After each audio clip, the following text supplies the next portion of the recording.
आपको बता दें कि एसएमएस अस्पताल की मोर्चरी के बाहर इस समय हम यहाँ पर खड़े हैं और हनुमान बेनीवाल, अभिषेक पूनिया, विकास विधूड़ी और तमाम युवा यहाँ पर मौजूद हैं। जोधपुर में डॉक्टर राकेश बिश्नोई ने जिस प्रकार से अपने एचओडी से परेशान होकर जहर खाकर खुदकुशी कर ली, उसको न्याय दिलाने के लिए लगातार यहाँ से मांग उठ रही है। आप देख सकते हैं तमाम लोग यहाँ पर खड़े हैं। बारिश की भी इन्हें चिंता नहीं है, बारिश में भी ये ऐसे ही मजबूत डट कर खड़े हैं और इनका आज ये ऐलान था कि ये सीएम आवास की ओर कूच करेंगे। लेकिन फिलहाल पुलिस प्रशासन यहाँ पर मौजूद है, समझाइश वो इनसे कर रहा है। लेकिन बात जहाँ तक न्याय की है तो न्याय के लिए ये लोग यहाँ पर खड़े हैं।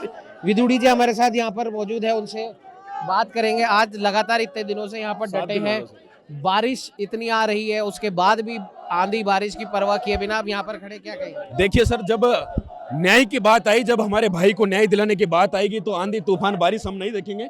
पिछले 7 दिन हो गए संवेदनहीन सरकार ने आके हमारे भाई की सूध नहीं ली, उन परिवारजनों की सूध नहीं ली। कल जब सीएम कूच का आह्वान किया तब जाकर कहीं ना कहीं भजनलाल सरकार की सांसें अटक गई और आनन फानन में भी लगातार वार्ता जा रही है। अगर कुछ हल नहीं निकला तो निश्चित रूप से हम सीएम आवास की तरफ कूच करेंगे, क्योंकि किसान के बेटे हम लड़ना जानते हैं, न्याय लेना जानते हैं और न्याय नहीं मिलेगा तो उसको हमारे हक से छीनना भी जानते हैं।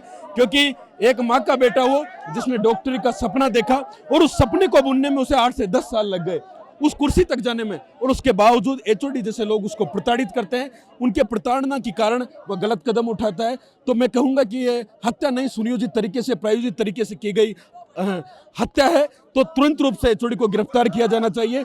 भजनलाल सरकार को संवेदनशीलता दिखाते हुए इस पीड़ित परिवार के साथ न्याय करना चाहिए। हर बार कहीं ना कहीं हजारों सैकड़ों प्रकरण हुए हैं, इतना वक्त नहीं लगता, दूसरे तीसरे दिन सरकार वार्ता करने के लिए आ जाती है, लेकिन 7-7 दिन एसएमएस की मोर्चरी के बाहर बैठे हैं।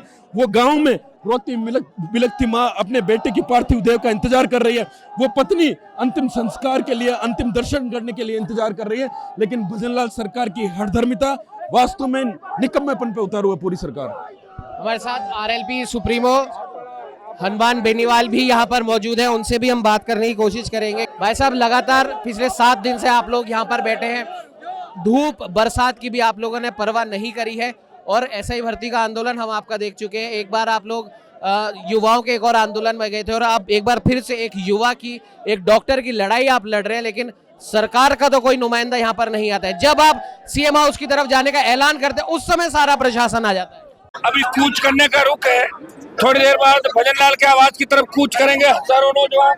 और बारिश की वजह से बहुत सी गाड़ियां अटक गई, बहुत सी रोक ली, लेकिन सब नौजवान आ रहे हैं यहाँ पे। देखते ही देखते भारी संख्या यहाँ नौजवानों की हो जाएगी। सड़क आप चारों तरफ देख रहे हैं, इस बरसात के अंदर हजारों नौजवान, हमने कहा था 50 किलोमीटर के आसपास के एरिया से ही आना है, तो 50 किलोमीटर के आसपास के एरिया से अगर कहते थे पूरे राजस्थान से आना है तो 1 लाख आ जाते।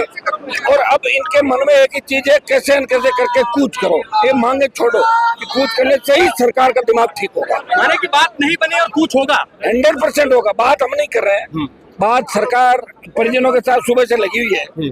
बड़े मुद्दे नहीं, हमने जो मुद्दे उनके सामने रखे वो ये कि उसको निलंबित करके बाहर कहीं रखा जाए, उसको दूसरे जोधपुर से दूर, और एक नौकरी, सरकारी नौकरी, मुआवजा, एक टीम जो परिजन चाहे।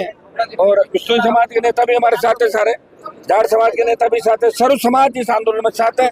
एक एसआईटी का गठन पूरे घटनाक्रम की कि आखिर जोधपुर से जयपुर रेफर क्यों गया डॉक्टर राकेश को, वह एकमो थी तो क्या आवश्यकता पड़ गई, तो कहाँ लेफ्ट से जो है, तो घटनाक्रम की उच्च स्तरीय जांच, दोबारा इन घटनाओं की पुनरावृत्ति नहीं हो, तो ये मांगे हमारी रखी है प्रमुख।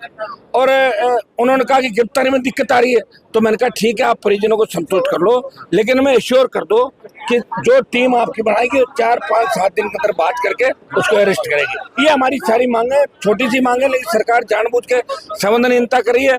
अब इन मंत्रियों के जंग इस बात की हो गई कि मैं क्रेडिट लूं, मैं लूं, कभी किसी कर ले जाते, कभी किसी के, हमारे में तो है नहीं। परिजनों की बात अगर हम नहीं माने तो लोग कह देंगे कि भाई ये तो वार्ता ही नहीं करना चाहते, तो परिजनों पर ही छोड़ा है। परिजनों के साथ कुछ समाज के लोग हैं, बाकी हम सारी टीम यहाँ बैठी है। अभी अगर वार्ता असफल हो जाती है तो भजनलाल की आवाज की तरफ हजारों नौजवान कूच करेंगे। वार्ता करने में भी परिजनों ने मिलने भी 1 सप्ताह का वक्त लग गया इन मंत्रियों को। तो ये तो भजनलाल जी की सरकार है, तो और भजनलाल जी सरकार का मतलब क्या है? यही तो भजनलाल जी है। या तो 40 विधायक, 2 डिप्टी सीएम, एक प्रदेश अध्यक्ष को तो अपना नंबर ही बदलना पड़ा। बता रहे इतने फोन आ रहे हैं लोगों के कि साहब आपने ये क्या कर दिया। उनको कह दिया भर्ती तुम्हारी आगे हो जाएगी तारीख, और तारीख आगे हुई नहीं। तो कितना अपमानित होना पड़ा बीजेपी के अंदर। भारी आक्रोश है भारतीय जनता पार्टी के अंदर।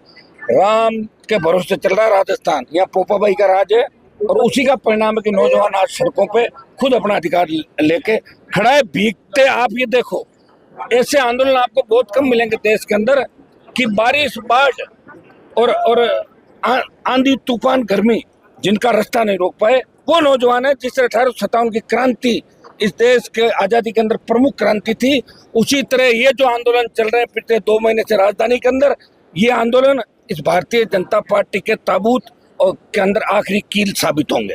वार्ता में कौन कौन से मंत्री है? अब हमें नहीं पता कौन है यार, हम मंत्रियों का आदों का नाम ही नहीं जानता। मैं तो खुद ही, सुनने में आया कि के बिश्नोई भी है। मुझे नहीं पता, मैं आदों का नाम नहीं जानता। कुछ मंत्रियों को मैं नाम जानता हूँ, वो बेचारे खाक छानते रोडों पर घूम रहे, उनको कुछ पूछ भी नहीं रहा। वो रोज कोशिश करते हैं अखबार में आ जाए, कैसी चर्चा में। भजनलाल जी उनको सीरियस ही नहीं ले रहे उन मंत्रियों। तो रुख तैयार है अब? तैयार, आधे 1 घंटे बाद करते हैं, थोड़ा मौसम ठीक हो जाए और